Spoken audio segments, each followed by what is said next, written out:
Okay, so let's kick it off then. So like, what kind of got you into volleyball? Just kind of walk us through your journey getting involved with this sport, and then we'll just go from there. Matrix, you're gonna laugh, and you're so new to volleyball. When I played, there was no such thing as libero. So you're ancient. So I'm ancient. Like pull out the walker is what we're saying. No, I mean I remember my recruiting like it was yesterday. Honestly, I actually wrote a little ebook and we touch upon it just a little bit, but I remember seeing coaches standing in the stands and thinking, well, not realizing they were coaches because they never wore anything with their school colors, right? Back then, they just looked like primarily male coaches at that time. We're talking in the 80s, right? So, you just thought it was somebody's dad standing, lurking in the corner with a little book.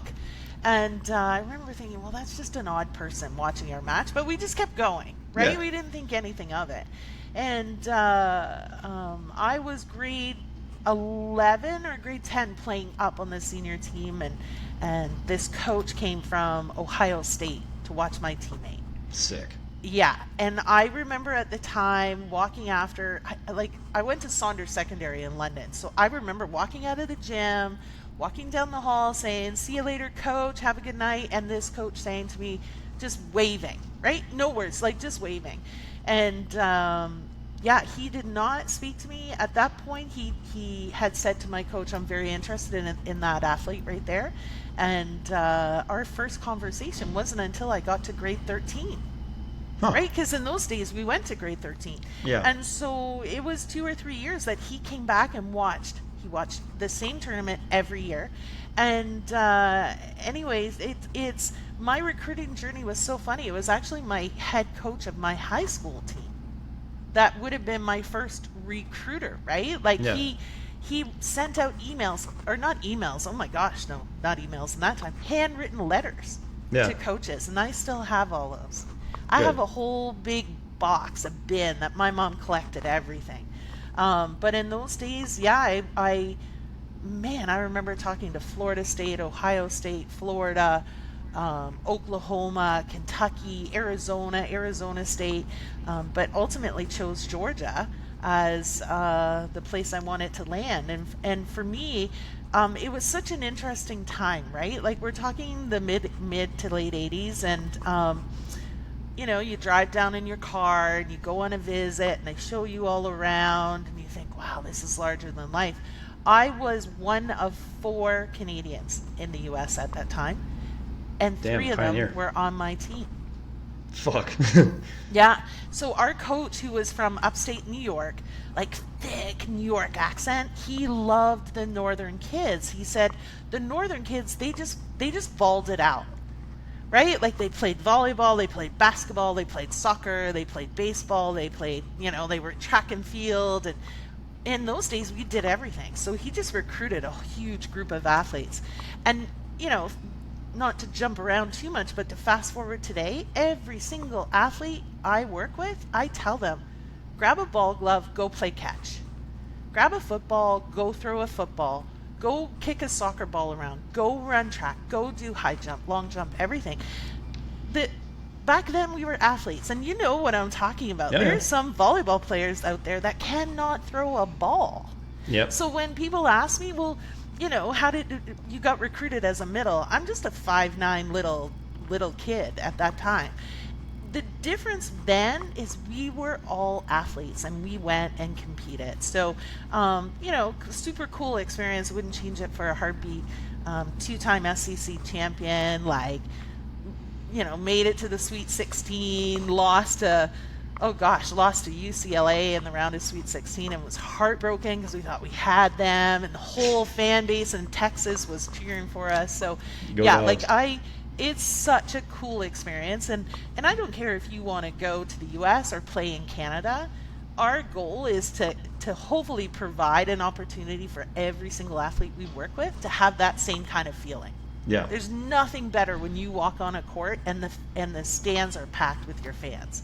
Yeah. Right? Like it's such a cool experience. But after I retired from playing, I got into coaching quite deeply and coached over close to 20 years at U Sport level. Believe it or not, my first coaching gig was at the University of Western Ontario, which is now known as Western University, right? Yeah. But just had loved the coaching experience.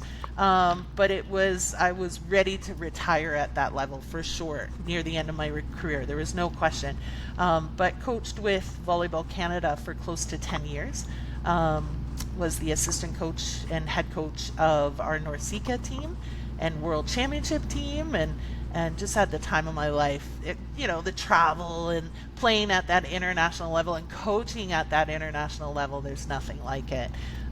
Just my favorite memory ever was NORCECA championships and as the head coach and beating Cuba in the semifinals 16-14 in the fifth. Like, we were down 14-11 Yep. and came back, and my captain was on the bench at the time, and I said, Hannah, get down here. And she was like, what the fuck do I do? Like, literally as she's running, grabbing the paddle, what the fuck do I do? And I said, just lead.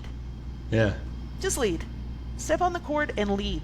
And we won 16-14 and qualified for World Championships because of that. But I did make a mistake, Matrix. I'll tell you this. The whole year, the whole summer of training camp, like we handpicked these athletes from national championships. Myself and our coaching staff, we walked around and we handpicked. We didn't have a tryout. We handpicked each athlete to build a winning program. And from day one of training, I said to them, we are going to qualify for World Championships. We hadn't done it in over 20 years. So we are going to qualify. We have to play in that gold medal match. We are going to qualify. Well, we met the goal, but we should have said, we are going to win NORCECA championships, right? Yeah. So often we just kind of don't aim for the top, right? Like we just kind of go where, okay, we want to qualify for championships, but we should have said we were going to win it all. Yeah. And we played USA in the finals, and I was standing beside the whole time. Here's the irony of NORCECA. Like, now that you've got me talking, now I'm just going to take off. Run with it.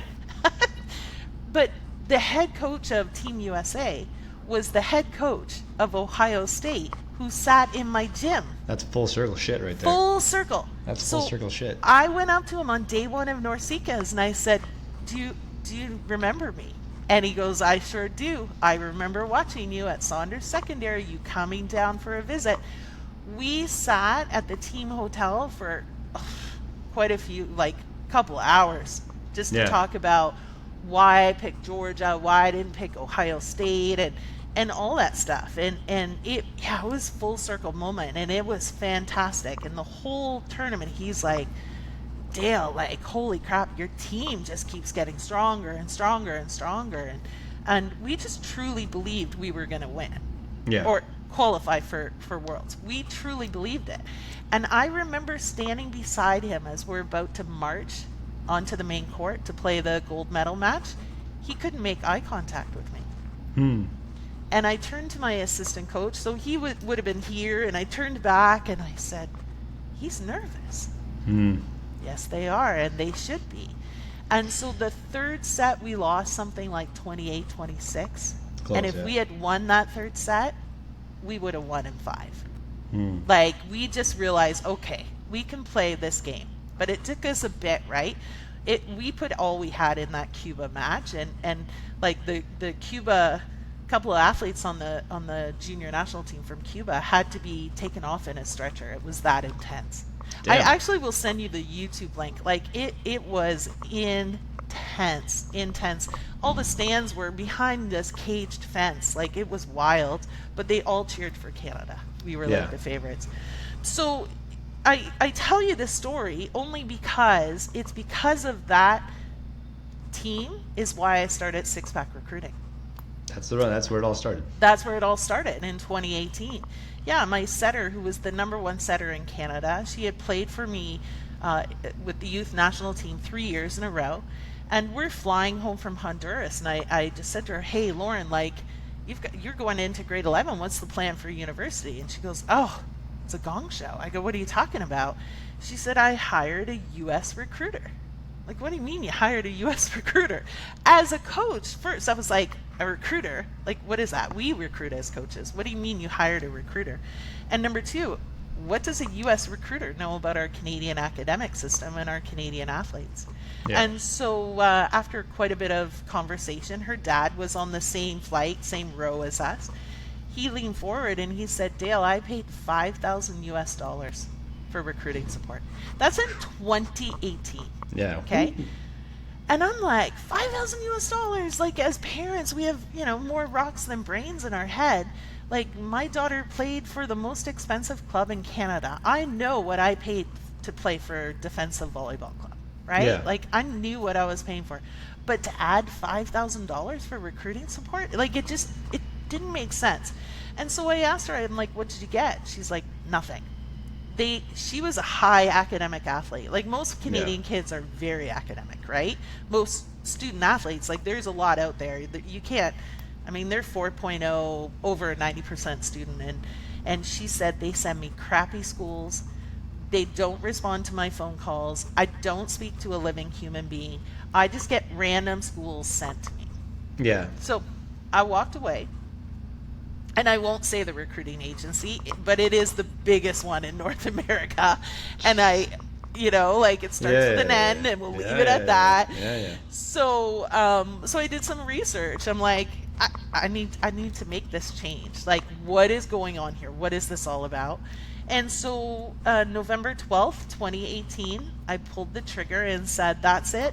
I'm going to start my own Canadian recruiting agency. I'm going to call it Six Pack Recruiting Sports, or Six Pack Recruiting at the time. And six pack is a common, that's when you get hit in the face with a ball, right? Not promoting concussions at all. However, for someone who has had multiple concussions in her career, and quite honestly, like, career ending for coaching, I can no longer step on a court and coach because of my last concussion. I just thought it was a fun twist for me, especially being concussed for so long. 2018, and we haven't looked back. Like, our goal has been to support athletes across the board, from, quite honestly, volleyball and other sports. Like, it's really, really, really grown. Really grown.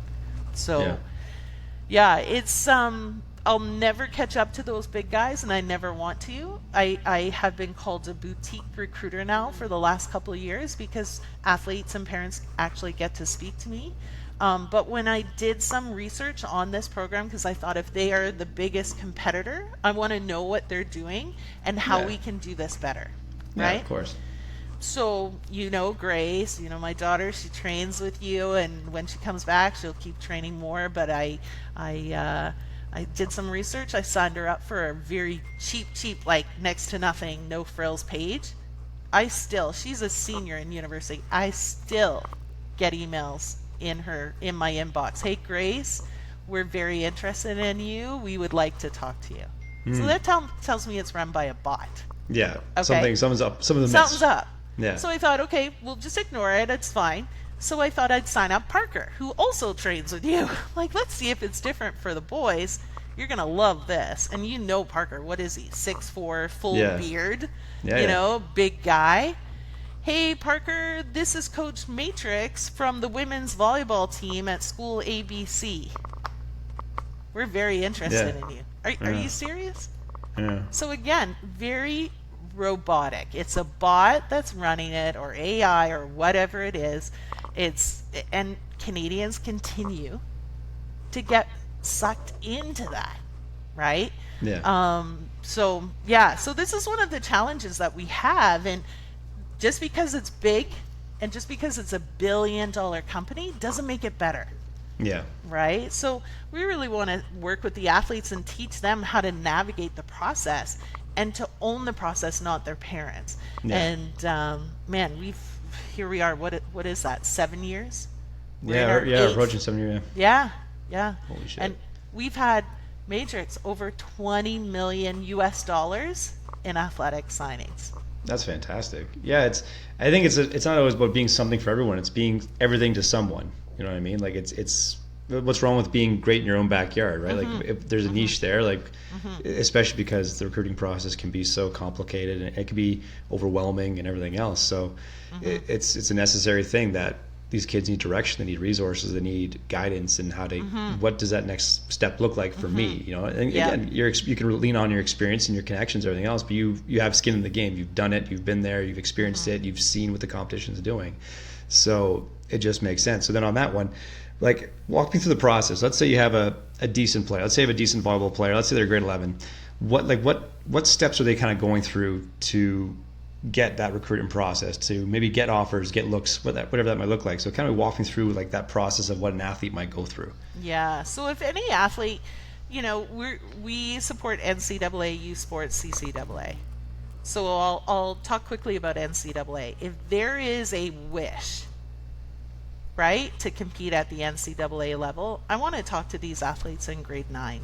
Yeah. The reason why we want them that early, like most kids, they're going to grade 9 prom, right? I get it. They're trying to learn how to drive going into grade 10. Yeah, they're kids. They're kids. There's other things they should do.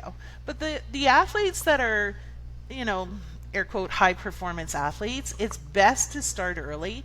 The reason why academics matter in grade 9. And our Canadian school system, they don't really understand that. So there are core courses that you have to take in grade 9. And quite honestly, if you crap the bed academically, that's going to impact your eligibility, your academic eligibility to compete in NCAA. Okay. Interesting.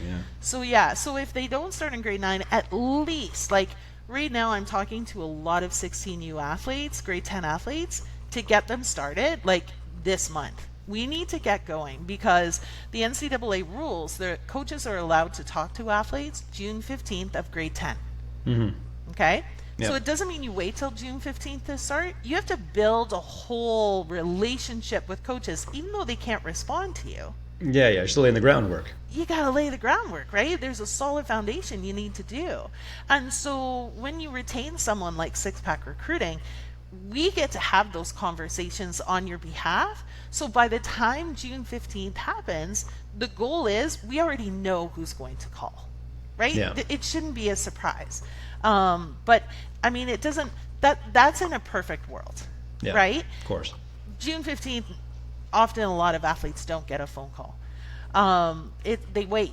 Right? So there's, you know, coaches have list 1, list 2, list 3. It was the same thing with wrestling. They knew who their number 1 athletes were. And if those number 1, they had a second tier, right? Yeah, they got buckets. Yeah. So with U Sports and CCAA, I know we've disrupted the process for coaches. Like, they tell me, we love it, but we don't. We love it, but we don't like what you've done. Because now they have to talk to athletes earlier. Yeah. Right? So if they don't get in there and start building a relationship, those athletes might fly the coop and go south of the border. So with U Sport and CCAA, you have to start in grade 10 or at the beginning of grade 11 or the end of grade 10. Yeah. Okay? There's not so much of a rush, but again, there are so many volleyball athletes and only so many spots. Yeah, so exactly. Right, so you want to be able to get yourself out there as early as possible. If you plan to stay in Canada, do I recommend emailing in grade 9? Nope, because it's just going to get pushed to the side and they're going to forget. So Canadian schools a little bit later, obviously, in the process, but we definitely still want to build a relationship. There's 3 things that I always say, Matrix, every time I meet with an athlete. One is we guarantee you get notice on our webpage. Coaches are on there. Coaches will actually email me and say, oh my gosh, you've added an amazing middle. So they're just sitting there and waiting, right? Yeah, they're waiting for it. They're waiting for it. And it makes their life a little bit easier, especially if you have a limited recruiting budget, right? Yeah. Go to a webpage where you can find all these amazing athletes. So I guarantee they get notice on the page. What I won't guarantee is they get recruited, and I won't guarantee that they earn an athletic scholarship. You would be no different. I'm not the one playing. If I was playing, I can guarantee I'm going to get recruited and earn a scholarship. It's the same with you in wrestling. Yeah. You know what you can do. But an athlete, we can make them look amazing on the page, their resume as well as their video, but if they don't transfer that to a court, that's on them. Yeah, yeah. Right? Yeah, I see what you're saying. Of course, you can make them look pretty. You can make coaches curious, but if you don't actually translate the thing and actually do the task, then You got it. You know what I mean? Like, they're curious, but they're not sold. Yeah, you got it. You have to do your part. So that's the other thing. Like, if any recruiting agency, and I know there is one, there's one in Canada. They charge about $8,500 for recruiting support. They guarantee a scholarship. Well, you can't. I cannot force a coach to give money. Yeah, and so what they do is they actually refund half of their money back. Damn. And that's where they guarantee the scholarship. And that's kind of illegal, right? That's slimy. That is some slimy It's slimy. shit. Oh, listen, don't even get me started. Yeah, it's a lot. We have athletes that get roped into just their websites. It's just a page. Yeah. Here's your volleyball page. Those athletes then turn around and call me through or text me through Instagram. Like, only athletes that I work with get access to my cell phone, but the athletes that will work with a US recruiter or are posted on a page will direct message me and say, Dale, I'm emailing coaches, no one's responding. And I'm like, okay, well, are you looking for a 1 hour consulting fee, or are you looking for full recruiting? Like, here's, Yeah. this is what we can do. And the response is, oh, I have a recruiter. Well, why are you calling me if you have a recruiter? So we know we're doing something really, really good, and we know we're having success with our athletes. It's taken us some time to get them away from those US, right? Yeah. US spots. So then let's say, again, because we have a lot of volleyball players, and Yeah. everyone has like the dream, or they say Yeah. they have the dream. I think there's a big difference between saying they want something and then Yes. Yeah. rubber meets the road, and then next thing you know, like, they all, unfortunately, there's a lot of instant gratification with that shit. Mm-hmm.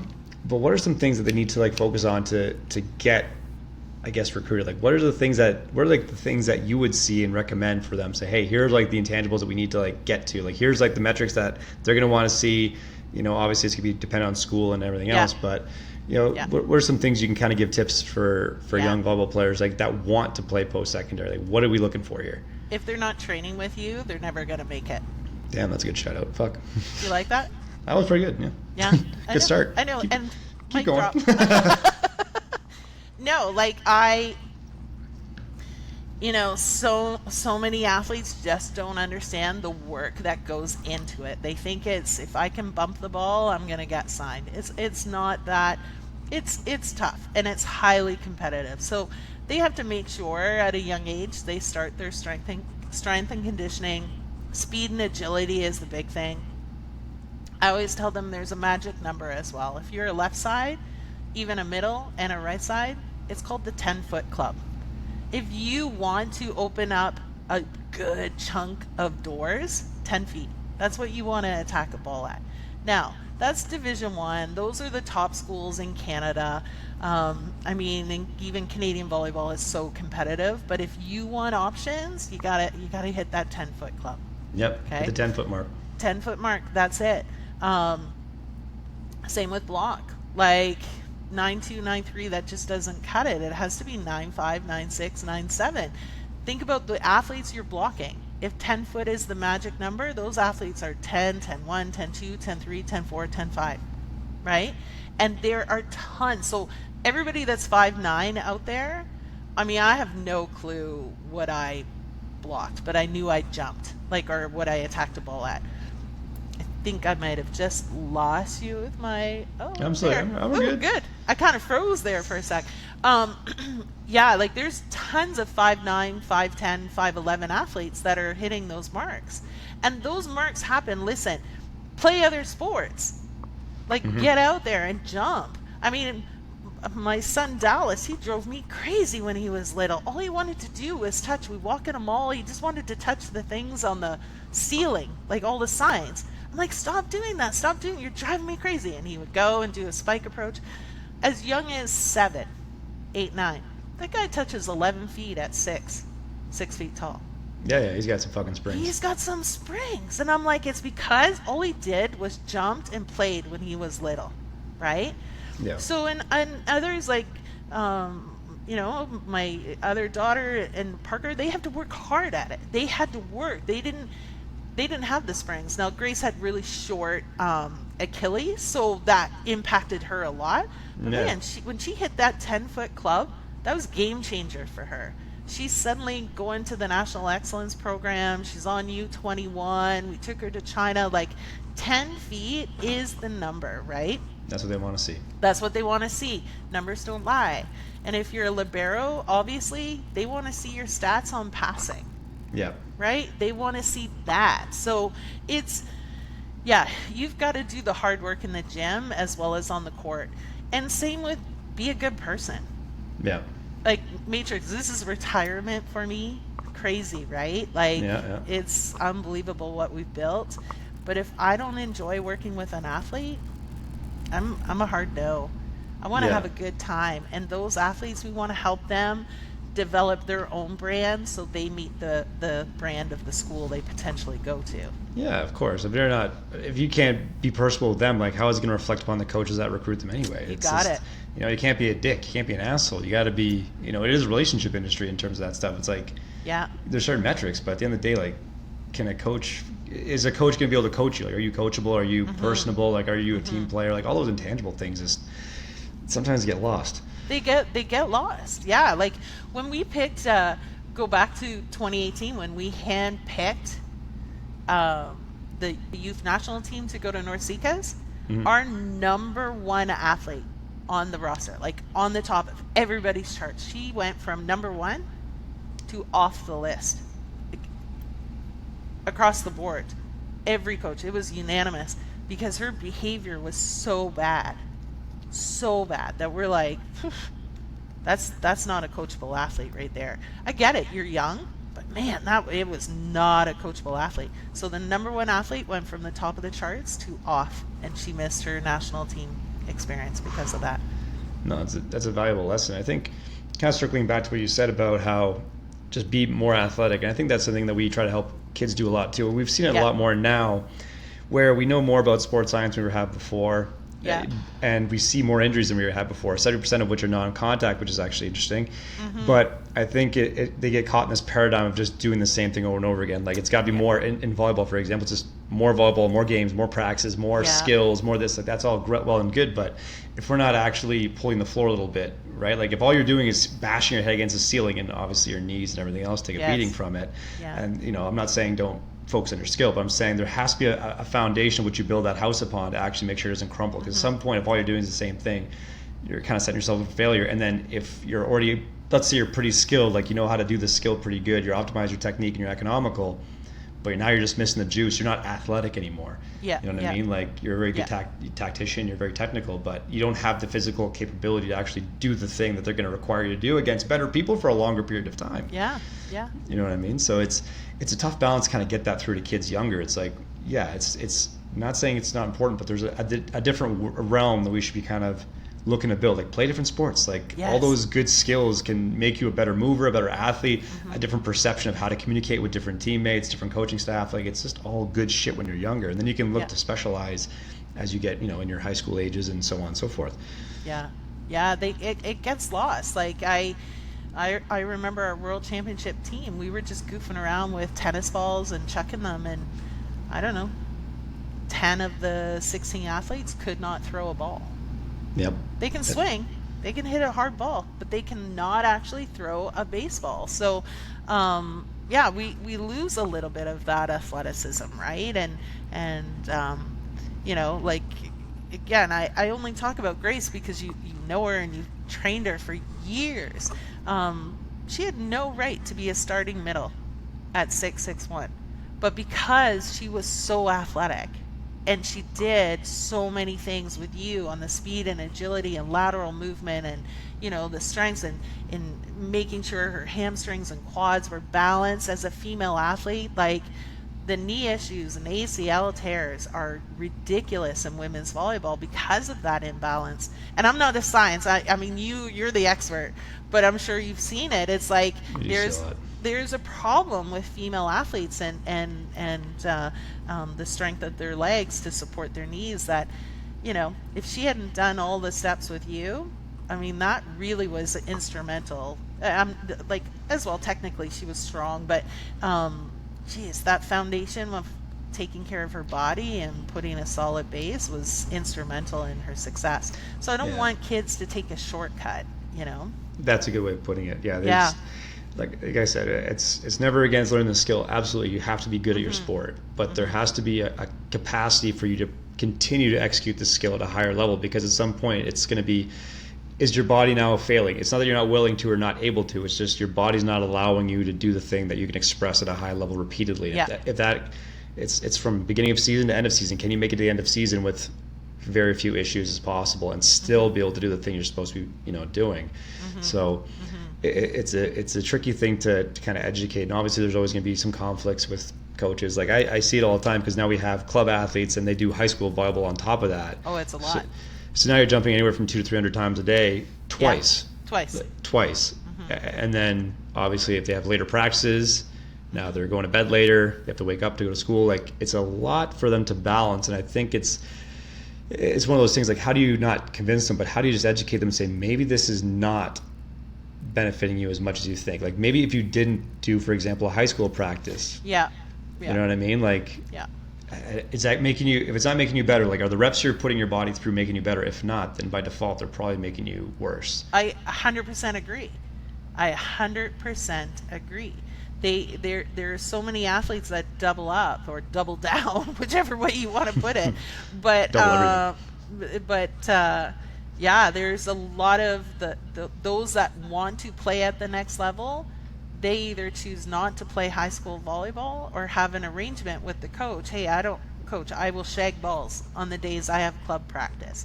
If I can sit out a game because I have club practice at night, let me do that. Like, this has been going back since Dallas graduated from high school. He really managed his body because he didn't want to get injured in the long term. High school is different in Canada compared to the US. Believe it or not, the US high school that's where the kids all get recruited. Yeah, that's varsity. That's varsity. Like, it's big. So, for us to scale it back, I know coaches, once they listen to this, they'll go, oh my gosh. But, in theory, when they're playing club volleyball, they're getting better coaching, playing with stronger all-around athletes. And, I just think they need to manage their body a little bit more. The other thing that is actually getting a little bothersome when it comes to athletes is their lack of commitment to the process. It's yeah. Don't get me, we see it all the time, but go on. Like, this is something we were actually talking to our other coaches about just recently. Yeah. We as parents are doing a disservice to our kids, right? Disservice. We're saying to them, Betsy comes home from school and she doesn't like going to choir practice. Well, you commit it. You have to go to choir. So then they start playing sports. Oh, I don't want to go to soccer practice tonight because, I don't know, what's the latest TV show they all watch, right? Let's say Love is Blind or some Love is shit. Blind. I don't want to miss it. And we're like, okay, well, you need a night off anyway. No, you committed to train with that team. And so what's happening now when we get to club volleyball, and this is not just volleyball, this is all sports. You commit to, we'll use Niagara Rapids, okay? You commit to Niagara Rapids, and you stay 2 years, but then you leave and you go to Mountain Volleyball Club, and you stay a year, and then you leave, and then you go to Smash, and then you leave and you go to another club. And so the commitment to the club is terrible. Which is now telling kids when they get to university, if they don't like it, they can go in the transfer portal. Yeah, right? So, like, that's a whole nother podcast. You could put a panel of coaches. But as parents, we are now allowing our kids to say, it's okay, I don't have to commit. If I don't like it, I can leave. Doesn't really work that way in life, What are you going to jump? Yeah, I don't like you, so I'm going to divorce you. Like Like, Yeah, let's learn how to commit again, right? let's learn how to, I think it's just a collaborative approach. And speaking with Rapids, I think they've done a better job recently, which is fantastic. But I think a biggest message is, like you said, the parents and the kids, it's like, be good in your own backyard. If you made a commitment, be good in your own backyard before you start peeking over the fence, because you're probably going to, if you're that person that's going to keep jumping and you're middle of the pack, whatever, you keep jumping, it's like you're going to have the same problems with a different logo on your shirt. That's the only thing that's going to fucking change. Your attitude's the fucking same. You're just going to run into same problems with a different logo. So it's like, if you're good, they'll find you. You know what I mean? Like, if you're really good. Yes, the 1%. 1%. All right. If you're that good. Yeah, like I would say, in all the athletes, so Anna Schreck, great Niagara kid, she's older, so the young ones wouldn't know who she is now, but Anna Schreck was 6'2", 6'3" at 13 years old, walking in my gym. Okay? I was like, whoa, okay, come here. And her dad was 7 feet, or is 7 feet tall. Maybe not now anymore, but played for the Lakers, right? And I remember them walking in the gym and walking up to the parents, and I said, well, I'm happy you're in my gym. And they had said, well, my daughter is a dancer, and we were told if we want to switch to volleyball, you are the coach that will mentor and guide her. And I'm like, fantastic, let's get it done. Fast forward to today, or fast forward to 2019. Well, she played for me with the national team 2018 and 2019. But fast forward to the club event. I remember the first club event where we walked into a U.S. No one knew who she was in the U.S. And we walked in, and they just, at that point, she was 6'7", maybe at 16 years old. And everybody's like, we know her now. Mm-hmm. Right? So, like, it is the North America is big. The country is big. There has to be a pretty special circumstance for an athlete to go, everyone knows who they are. Everybody else needs support. Everybody else needs someone to advocate for them and put their name out there. But as far as someone like Anna Schreck, who's now 6'9" and a professional volleyball player over in Europe, the world knows her. But it's I don't want athletes to sit back in their club and say, I'll just coast with my club and I'll get noticed. Well, that's a little bit tough, right? Yeah, it's too diverse. Yeah, very much so. Especially those athletes that are flying out of the radar, that are raw, but jump through the roof. And I'm sure you're seeing some of the kids going through your gym. It's like, wow, you can't walk, talk, and chew gum, but man, you sure did hit 10 feet on the vertex. Yeah, you do that. Yeah, so okay, we're starting somewhere, which is good. Like, let's keep building on that. So, like I met with an athlete a couple of days ago, and she was a new athlete that is, inquiring about six-pack recruiting, and we really want to work with her. She's fantastic. And, I explained to her what I did, and yesterday I was talking to a coach, and I said, I have a 2028 athlete for you that is a dream. Here's her information. They responded instantly. I've sent her details to fill out a questionnaire and all that good stuff. So, when they talk about what exactly happens with six-pack, that's just one of the many layers. Not only do we advocate or teach athletes how to advocate for themselves and manage this process so their parents can keep being Uber and, the bank machine and all that good stuff, we are able to get them in front of coaches so much faster than they otherwise would. So, we want to make sure their process is simple and easy and stress-free. Yeah, as much as possible. It's very accelerative. Like, we're just going to kind of, narrow the scope a little bit, put the boundaries in there so you have someone to work, creatively, and it takes, like you said, it takes a big stress off them. So then if you had to give any advice then to, let's say, even the parents, let's talk about parents a little bit. Yeah. Because again, do we have to?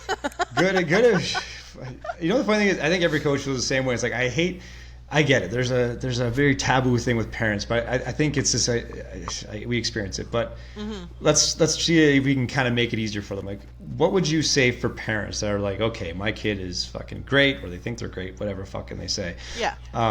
What advice do you have for parents that are like, their kid is now embarking on this, trying to go to university, get paid, all the fucking rah shit? What are you saying to them? Man, get out of the way. Get the fuck out of the way. Get out of the way.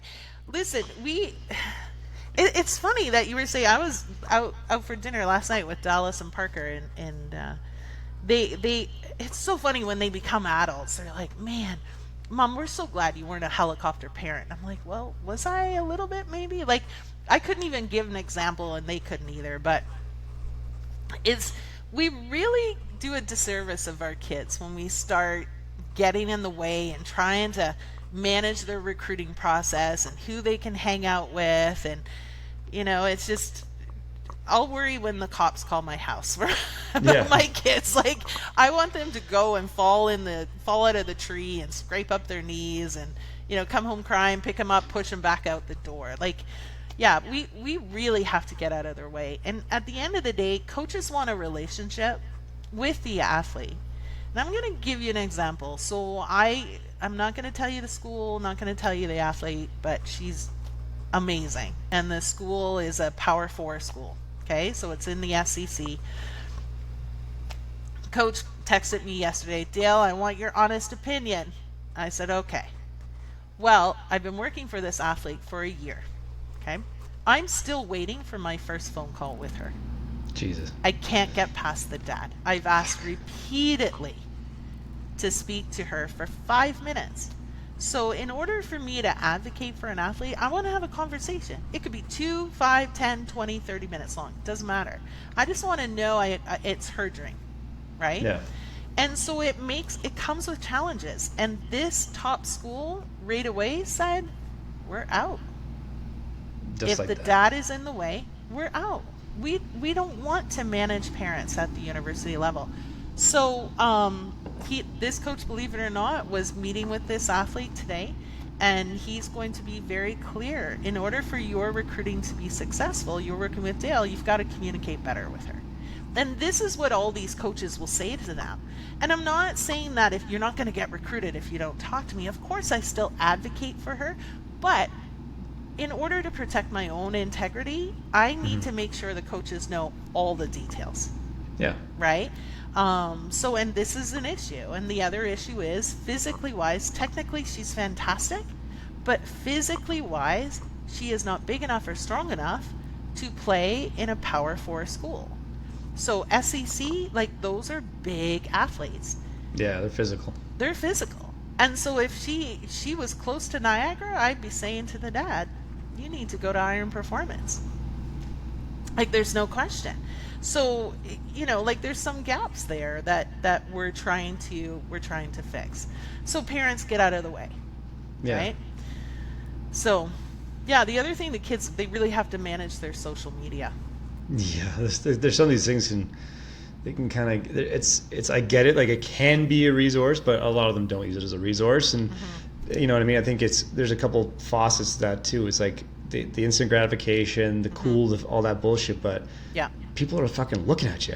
Oh yeah. They're fucking looking at you. That's the simplest way they can look at you. They're not stupid. People aren't dumb. Yeah. You know what I mean? Yeah. Yeah. And the coaches, they have staff that they research everything. Not only are you academically eligible, but what's your social media like? Because that's our brand you're going to impact. So I'm going back to, I think it was my second year or third year, I can't remember now, but I had an athlete that was offered a huge scholarship from USC.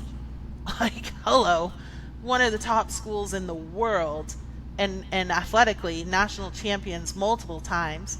And she posted on her Instagram a photo of her at a party that had her friends in the photo had cans of beer, and she had inappropriate hand gestures. Great. The coach called me and said, Dale, we're out. Fuck, just like that. Just like that. We're out. Fuck.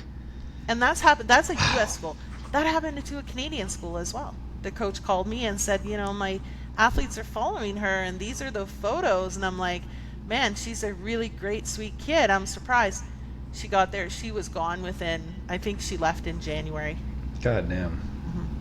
Yeah. Wow. So, like, these are things you have to protect yourself. Like, we know everything can be screen recorded, but we tell our athletes, make your volleyball public and only volleyball and strength and conditioning. Yeah, post a photo having coffee with my mom today to show that you appreciate your family. Yeah. But your personal Instagram, make that private. Keep that off of your volleyball. You're essentially learning how to market yourself at a very young age, and social media will be the end of you if you're not careful. Yeah. I even argue if you make it private, there's people that follow you can fucking screenshot that shit too and fuck you up. Oh, they do. Yeah. Yeah. TikTok. What's the other one? There's Snapchat now. Snapchat. It's fucking Snapchat. Oh God. Are you kidding? Screen record. Got it. Or hold another phone. Yep, I've got the recording of this. Like, it's just, it's not worth it. Like, 19 million US dollars plus is the amount of scholarships that have been signed by Six-Pack athletes. We want all our athletes to be part of that. We want you to get the $500,000 scholarship plus. To fuck it up from a fucking Instagram post. That's it. Yeah. Holy shit, that's incredible. Yeah, that's it. That's right. Simple.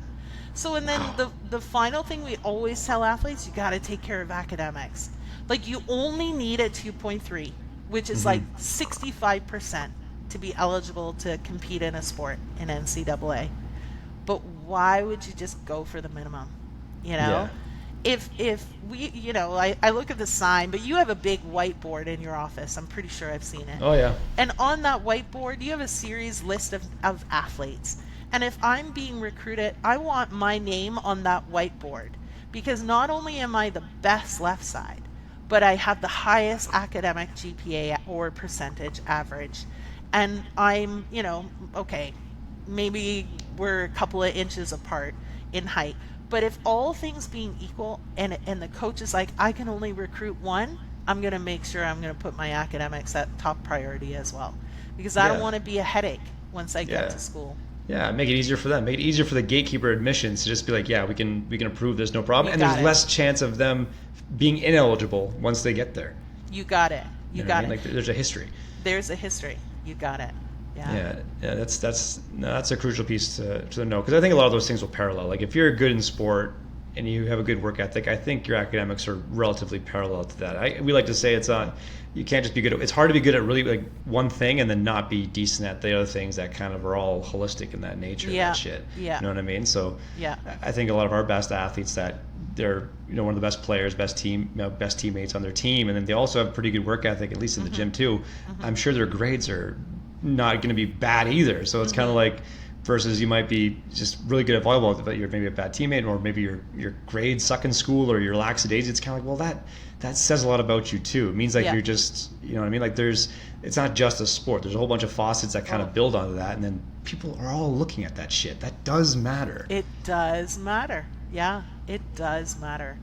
Yeah, it's amazing to, even if you are that 1% club, like, it's got to take care of the books for sure. I hear you. Okay, so let's finish with this one. If you could change one thing about, let's say, actually, let's make it multi-part here. If you could change one thing about how volleyball is coached, what would it?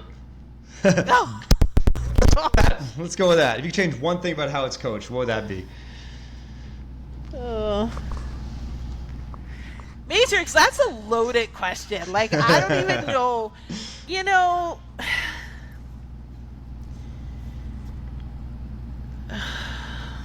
Gotcha. Yeah, there's so, okay. First and foremost, we got to start with safe sport at the minute they step on a court. Little tykes. We got to start educating people about safe sport practices right away at the young age. Like what? What's a couple things?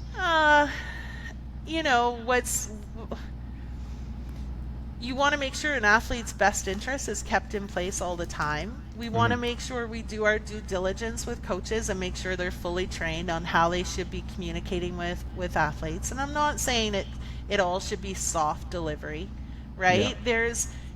There's a fine line, and I'm sure in my coaching I've crossed that line before, but then again, I'm a product from the 1980s and 90s. I'm not trying to make excuses, but we've got to do a better job in training our coaches and putting the right trainers in place to facilitate the teachings, right?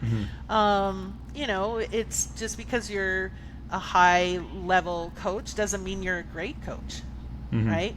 I think we need to make sure that coaches are okay. Like, I love the US model compared to the Canadian model. And it sounds not from a coaching certification stance, but if you ever watch the US, the head coach sits. And the assistant coaches do everything. Huh. Right? So the head coach leads.